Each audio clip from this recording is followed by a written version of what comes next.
మాధవి ముచ్చట్లు ఛానల్కు స్వాగతం. అందరూ బాగున్నారా? ఇప్పుడు ఒక సరదా కథను వినిపించబోతున్నానండి. ఈ కథను రచించిన వారు శ్రీ శ్రీనివాసరావు తిరుక్కోవుళ్ళు గారు. వీరు ప్రముఖ రచయిత, కవి మరియు మాధురి పత్రిక సహసంపాదకులు. ఇక కడుపుబ్బా నవ్వించే కథ హైటెక్ జాబు షరతులు వర్తిస్తాయిను వినేద్దామా మరి? కొత్తగా ఆ అపార్ట్మెంట్లోని ఫ్లాట్లోకి అద్దెకు దిగిన మాధవి, మోహనరావులు సామాన్లను నింపాదిగా సర్దుకుంటున్నారు. ఇంతలో ట్రింగ్ ట్రింగ్ మంటూ కాలింగ్ బెల్ మోగడంతో ఎవరు అనుకుంటూ వెళ్ళి మాధవి తలుపు తీసింది. ఎదురుగా అందమైన యువతి తలతలలాడే సిల్కు చీరలో మెరిసిపోతూ దివి నుంచి భువికి దిగివచ్చిన దేవకాంతలా దర్శనమిచ్చింది. ఆ యువతికి ఇంచుమించు ఓ 26-27 సంవత్సరాలు ఉంటాయి. ఆవిడ కాస్త హంగు ఆర్భాటంతో ఓ మోస్తరు ముస్తాబుతో కొత్త పెళ్లి కూతురులా దగదగలాడిపోతూ సినిమా హీరోయిన్కు ఏ మాత్రం తీసిపోని విధంగా కనిపిస్తుంది. ఆ అందమైన యువతిని చూసి చూడగానే మాధవికి బుర్రలో స్విచ్ వేయకుండానే ట్యూబ్లైట్ చటుక్కుని వెలిగిపోయింది. ఆమెను ఇంతకుముందు చూడకపోయినా తన చురుకైన బుర్రతో తాము కొత్తగా దిగిన ఫ్లాట్కి ఆమె ఓనరమ్మని ఇట్టే పసగట్టేసి 10 జన్మల నుంచి పరిచయమున్నట్లుగా అల్లుకుపోతున్న ధోరణిలో ఎంతో ఆప్యాయంగా కలివిడిని ప్రదర్శిస్తూ రండి రండి దయచేయండి అంటూ చిన్నగా వంగి 2 చేతులతో ఇంట్లోకి దారిని చూపిస్తూ ప్రేమపూర్వకంగా ఆహ్వానించింది. ఖరీదైన సిల్క్ చీర కట్టుకున్న ఆ యువతి వయ్యారంగా నడుము తిప్పుకుంటూ ర్యాంప్ వాక్ చేస్తున్న మోడల్లా ఇంట్లోకి అడుగుపెట్టింది. మాధవి ఆమెను ఆసీనులు కమ్మంటూ హాల్లోని సోఫా చూపించి టీయా, కాఫీయా అంటూ వినయ విధేయతలను కుప్పలు తెప్పలుగా కుమ్మరిస్తూ ఎంతో నమ్రతగా అడిగింది. I never like tea, some coffee or Horlicks, can you please? ఆదేశిస్తున్న ధోరణిలో తన అభిరుచిని, అభీష్టాన్ని ఆంగ్లంలో వ్యక్తం చేసింది సదరు మోడల్లా మెరిసిపోతున్న ఆ యువతి. మాధవి తెచ్చిపెట్టుకున్న నవ్వుని మొహమంతా పులిమేసుకుంటూ ఆవిడ అనర్గళమైన ఆంగ్ల ప్రవాహానికి ధైర్యంగా ఎదురొడ్డి నిలబడ్డ ధీశాలిలా విత్ ప్లెజర్ అంటూ కిచెన్లోకి పరిగెత్తింది. మాధవి భర్త మోహనరావు గోడకి ఏవో కళాఖండాలు తగిలిస్తున్నాడు. మోహనరావు పని మధ్యలో ఉండటంతో జస్ట్ 2 minutes అని ఆ యువతికి చెప్పాడు. మాధవి అతని పక్కగా కిచెన్లోకి వెళ్తూ నేను ఇంగ్లీష్ లిటరేచర్లో పోస్ట్ గ్రాడ్యుయేట్ని కాబట్టి మేనేజ్ చేయగలిగాను, లేదంటే ఫ్లాట్ ఓనర్ ముందు మన పరువు పోయిండేది కదా అని గర్వంగా ఫీల్ అవుతున్నట్లుగా చూపులు విసురుతూ భర్త మెచ్చుకోలు కోసం మోహనరావు కేసి వయ్యారంగా చూసింది. మోహనరావు ఆమె చూపుల్లోని పరమార్థాన్ని గ్రహించినట్లుగా ఇంటికి వచ్చిన అతిథికి ఆమె చూపిస్తున్న రాచమర్యాదలకు భార్యని అభినందనాపూర్వకంగా చూశాడు. ఆమె ఆదరాబాదరాగా కాఫీ తయారు చేసి ఆ యువతి చేతికి అందించింది. ఆవిడ ప్రశాంతంగా కాఫీ తాగుతుండగా మాధవి, మేడం, కిచెన్లోని ట్యాప్ నుంచి వాటర్ లీక్ అయిపోతుంది, అది కొంచెం బాగు చేయించరు? మెరిసిపోతున్న ఆ అమ్మాయికి అర్జీ పెట్టుకున్నట్లుగా విన్నవించుకుంది. కిచెన్లో చోటు చేసుకున్న ఇబ్బందిని ఫ్లాట్ యజమానురాలికి తెలియజేస్తున్నట్లుగా బాధ్యతగా చెప్పిందామెకు. మాధవి మాటలకు ఆ అమ్మాయి మొహం ఒక్కసారిగా కలర్ నుంచి బ్లాక్ అండ్ వైట్లోకి మారిపోయినట్లుగా విర్రి మొహం పెడుతూ డూ యు నో హూ అమ్మాయి? ఐ యామ్ హౌస్ మేడ్ ముత్యాలు అంటూ సదరు మోడల్ అలియాస్ ముత్యాలు తనను తాను పరిచయం చేసుకున్న రత్నాల్లాంటి మాటలు విన్న మాధవికి ఒక్కసారిగా బుర్ర గిర్రును తిరిగి మూర్చపోయినంత పనయింది. నిన్ననే తమ అపార్ట్మెంట్ ప్రెసిడెంట్కి పని మనిషి కావాలని చెప్పిన సంగతి గుర్తు వచ్చిందామెకు. మాధవి ఆవలిస్తున్నట్లుగా నోరు పెద్దగా తెరిచి హౌస్ మేడ్ ముత్యాల వంక దిగ్భ్రాంతిగా చూస్తూ తెల్లమొహం వేసుకొని సెంటర్లో శిలాప్రతిమలా నిల్చుండిపోయింది. మోహనరావు తను చేస్తున్న పని పూర్తి చేసుకుని అప్పుడే అక్కడికి వచ్చాడు. అక్కడ్నుంచి అంతా గమనిస్తున్న అతనికి పరిస్థితి శాంతము అర్థమైపోయింది. నోరెళ్లబట్టే షాక్లోనున్న భార్యను చూడగానే బీభత్సంగా తన్నుకు వస్తున్న నవ్వుని పెదాల మధ్య బిగబట్టుకుంటూ అయితే మీరేనన్నమాట మా అపార్ట్మెంట్ ప్రెసిడెంట్ గారు పంపించిన హౌస్మేడ్ అంటూ అప్పటికే పూర్తిగా మాట పడిపోయిన భార్య మాధవి స్థానాన్ని తాను బాధ్యత నెరిగిన భర్తగా భర్తీ చేస్తున్నట్లు ఆమెతో మాటలు కలిపాడు.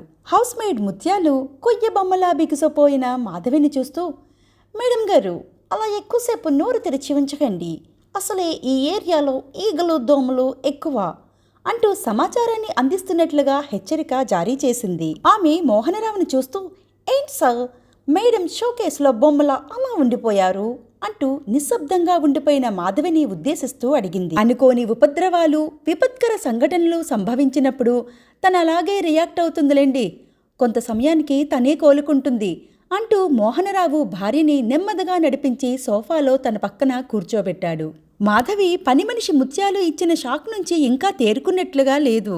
ఆమె అదే దిగ్భ్రాంతితో పని మనిషి ముత్యాలని గుడ్లప్పగించి చూస్తోంది. మోహనరావు ఇక తనకు తప్పదన్నట్లుగా తన భార్య తరపున వకల్తా పుచ్చుకున్నాడు. ప్రస్తుతానికి తను మాట్లాడే పరిస్థితిలో లేదు, నాతో చెప్పండి మీ సాలరీ వగైరాల గురించి అంటూ హౌస్ మేడ్ ముత్యాలను కదుపుతూ మొదటడుగు ధైర్యంగా వేశాడు. లోలోన కొండంత మనోనిబ్బరాన్ని ప్రసాదించమంటూ తన ఇష్టదైవాన్ని మనసా వాచా కర్మణ ప్రార్థించాడు. That's okay sir, first of all నాకు జాబ్ సాటిస్ఫాక్షన్ ఉంటేనే మీ దగ్గర పనిచేస్తాను. నేను డ్యూటీలో జాయిన్ అవ్వాలంటే I have some conditions and demands అంటూ ముత్యాలు తన ఆంగ్ల వాగ్దాటిని మళ్లీ కొనసాగించింది. అప్పటికే కరెంట్ షాక్ కొట్టిన కాకిలా సోఫాకి అతుక్కుపోయిన మాధవి గొంతు పగిల్చుకోలేక నా పరిస్థితి తెచ్చుకోవద్దు అన్నట్లుగా భర్తకి కళ్లతోనే హెచ్చరించే విశ్వప్రయత్నం చేస్తూనే ఉంది. ఇదేమీ గమనించని మోహనరావు ముందుకు ప్రొసీడ్ అవుతూ, come on speak out, what are your conditions and demands అడిగాడు చాలా క్యాజువాలిటీని ప్రదర్శిస్తూ. మోహనరావు అందిస్తున్న ప్రోత్సాహానికి పని మనిషి ముత్యాలు సూటిగా పాయింట్కి వచ్చేస్తూ, నా మంత్లీ సాలరీ 6,000 రూపాయలు ఫస్ట్ తారీఖు కల్లా ఖచ్చితంగా నా అకౌంట్లో పడిపోవాలి. PhonePe, Google Pay, Paytm all are accepted. అడ్వాన్స్గా 1 మంత్ సాలరీ చెల్లించుకోవాలి. అంతేకాకుండా అంటూ ఆగిపోయింది ముత్యాలు. మోహనరావులో ఎటువంటి స్పందన గాని ఉలుకు పలుకు గాని లేకపోవడంతో. సార్ వింటున్నారా, నేను ఏదైనా ఒక్కసారే చెప్తాను, భాషా లెక్క గట్టిగా స్వరాన్ని పెంచుతూ అంది ముత్యాలు. రంగంలోకి దిగే ముందే అన్ని పరిణామాలకు పరిస్థితులకు సిద్ధపడిన Mohanarao, you can continue mister Basha అంటూ భరోసా లాంటి హామీనిస్తూ తనదైన స్టైల్లో అనేసి అంతలోనే నాలుగు ఖర్చుకొని, చెప్పండి మిస్టర్ భాషా అలియాస్ ముత్యాల గారు ఉచ్చారణలో జరిగిన పొరపాటును సరిదిద్దుకున్నట్లుగా. అంతలా రెచ్చిపోతున్న భర్తని ఎలా ఆపాలో అర్థం కాక మాధవి మనసులోనే నలిగిపోతుంది. అతని పక్కనే నిస్సహాయంగా కూచుని అంతా గమనిస్తుంది. ఆమె తన ఒంట్లోకి అఖిలాండ కోటి అనంతమైన సర్వశక్తులను కూడగట్టుకొని ఓ అణువంత ఓపిక తెచ్చుకొని భర్త మోహనరావు చేయిని కంటిన్యూ చేసే సాహసంకి పూనుకోవద్దంటూ చిన్నగా నొక్కే ప్రయత్నం చేసింది. రోజుకి 1 అవర్ మాత్రమే పని సమయం. అదనపు సమయాన్ని ఓవర్ టైమ్గా లెక్కించాలి. ప్రతి నిమిషానికి 10 రూపాయల చొప్పున చెల్లించాలి. ఒక రిజిస్టర్ మెయింటైన్ చేయాలి. నాకు ఉదయం 4 ఇళ్ళు, సాయంత్రం 4 ఇళ్ళు ఉంటాయి. Totally 8 hours duty. So my time is very precious than money అంటూ రిలాక్స్ కోసమన్నట్టుగా కాసేపు ఆగింది. మోహనరావు అదే అదనుగా, ముత్యాల గారు మీరు గవర్నమెంట్ లేబర్ యాక్ట్ ప్రకారం పోతున్నారనుకుంటా, మరి నెలవారీ సెలవుల మాటేంటి ఆవిడ చెప్పడం ఎక్కడ మర్చిపోతుందోనని గుర్తు చేస్తున్నట్లుగా అన్నాడు. సార్ అతిగా ఆవేశపడకండి, నేను చెప్పాల్సినవి చాలా ఉన్నాయి.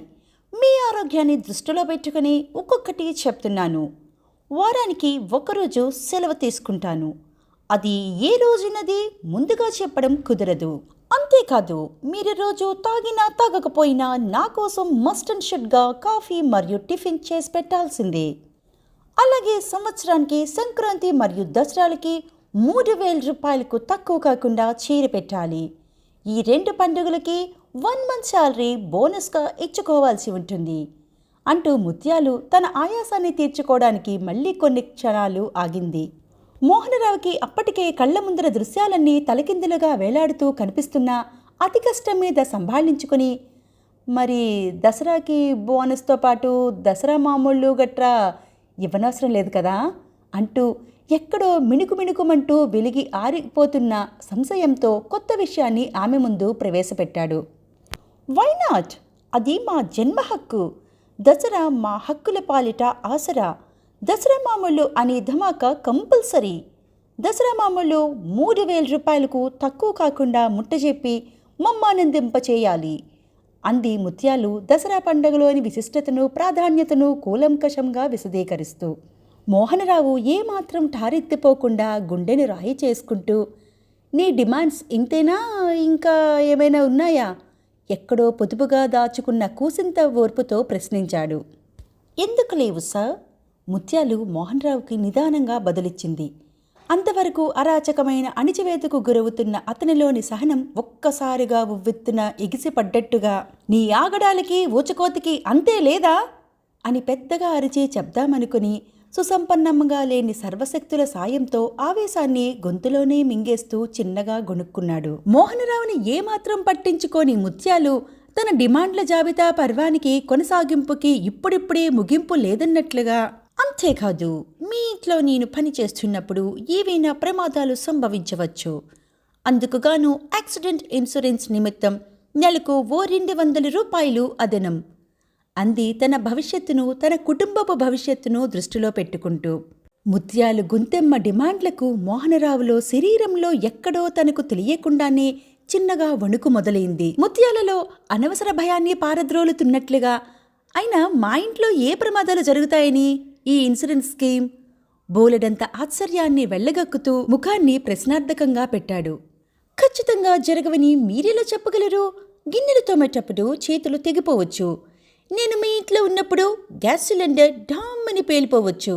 అంతెందుకు, ఉంటున్న ఈ అపార్ట్మెంట్ ఉన్నపళంగా కూలిపోవచ్చు.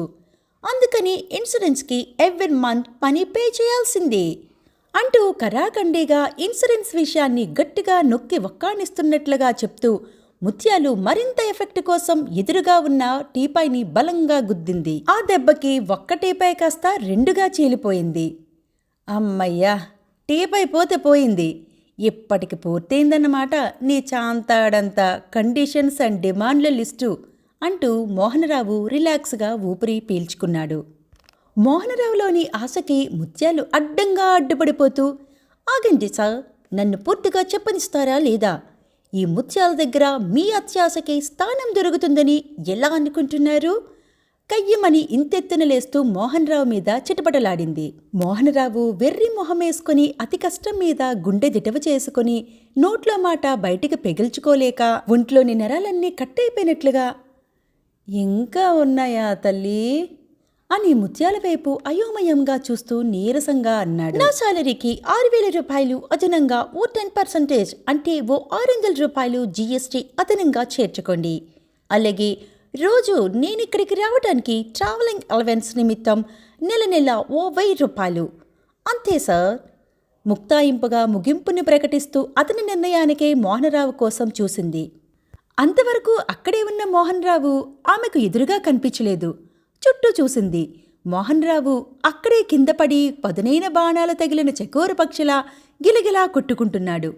అప్పుడే షాక్ నుండి తేరుకున్న మోహనరావు భార్య ఆందోళనగా అతన్ని తన ఒడిలో పెట్టుకుని ఉపశమనం కలగడానికి మంచినీళ్లు తాగిస్తోంది. నీకు నేనున్నాను అంటూ చల్లని ధైర్యవచనాలను మెల్లగా వినిపిస్తూ అతనికి బ్రతుకుపై కొంగొత్త ఆశల్ని రేకెత్తిస్తుంది. సరిగ్గా అప్పుడే మోహనరావు ఇంటి మెయిన్ డోర్ తోసుకొని 4 మనుషులు ఇంట్లోకి పరిగెత్తుకు వచ్చారు. వారిని చూడగానే ముత్యాలు ఒక్క ఉదుటన లేచి పరుగందుకుంది. 2 వ్యక్తులు ముత్యాలని గట్టిగా ఒడిసి పట్టుకున్నారు. ఆ 4లోని ఓ పెద్దాయన మాధవి మోహనరావుల దగ్గరికి వచ్చి, నా కూతురు వల్ల మీకు కలిగిన అసౌకర్యానికి క్షమించండి. మేము పక్క ఫ్లాట్లోనే ఉంటున్నాం. ఓ హైటెక్ హౌస్మేడ్ అరాచకాల పరాకాష్ఠకు ఫలితంగా నా బిడ్డ మతిస్థిమితం కోల్పోయింది. అప్పటినుంచి ఓ పని మనిషిలా పిచ్చి పిచ్చిగా మాట్లాడుతుంది అని చెప్పి ఆ పెద్దాయన తన కూతురు ముత్యాలని తీసుకొని తన ఫ్లాట్కి వెళ్ళిపోయారు. మాధవి గజగజా వణికిపోతూ భర్త మోహనరావుని దగ్గరగా తీసుకుంటూ, మనకి జన్మలో పని మనిషే వద్దండి. గాంధీగారు చెప్పినట్లుగా ఎవరి పని వాళ్ళు చేసుకోవడంలోనే సుఖం, ఆనందం అంటూ అతన్ని గాఢంగా హత్తుకుంది. మోహనరావు తలూపుతూ భార్య నోటి నుండి వెలువడిన పని మనిషి అనే మాట చెవిన పడగానే అతని ఒంట్లో వణుకు ఒక్కసారిగా మొదలైంది. అంతే. అమ్మో, ఆ ఓచుకోతని మళ్ళీ గుర్తు చేయకు అంటూ భార్యని భయంగా కౌగిలించుకున్నాడు. ఇద్దరూ ఒకరికొకరు మనోనిబ్బరాన్ని చెప్పుకుంటున్నట్లుగా పరస్పరం గట్టిగా వాటేసుకొని మనసులు తేలికపడ్డం కోసం భోరుమని బాబురుమన్నారు. ఈ కథ ఆద్యంతం చాలా సరదాగా ఉంది కదండి. మరిన్ని ఇంట్రెస్టింగ్ వీడియోస్ కోసం మన మాధవి ముచ్చట్ల ఛానల్ను సబ్స్క్రైబ్ చేసుకుని పక్కనే ఉన్న బెల్ ఐకాన్ను ప్రెస్ చేయగలరు. అలాగే వీడియోస్ను లైక్ చేసి మీ వాళ్లకు షేర్ చేయగలరు. Thank you so much.